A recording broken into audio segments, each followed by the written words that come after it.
بحب طبيعة شعب المغرب، طبيعتهم يعني طبيعتهم الاجتماعية قريبة كتير من طبيعتي أنا، وفي عنا تواصل هيك روحي بيني وبين الشعب المغربي.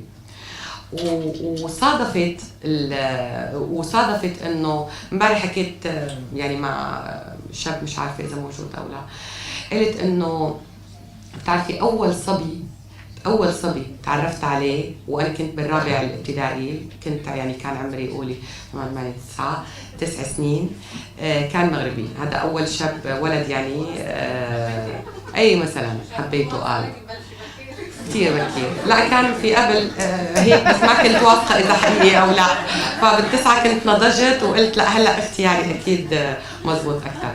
فكان بالمغرب، كنت انا برحله للمغرب، ما بتخيلي قديش انبسطت لدرجه انه قلت لا هذا الشاب خلص. وتذكرت تصوري ضليت متذكره حتى عنوانه، كان بالرباط. كان اسمه عادل. جربتي تفتشي عليه هون؟ لا والله ما جربت.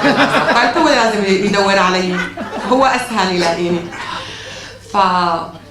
فيعني عندي هيك، عندي علاقة حب قديمة معكم، غير انه بحب لهجتكم. يعني ارتحتي؟ حسيتي انه فعلا الحب صادق ولا لسه ما اقنعتك؟ اقنعتك؟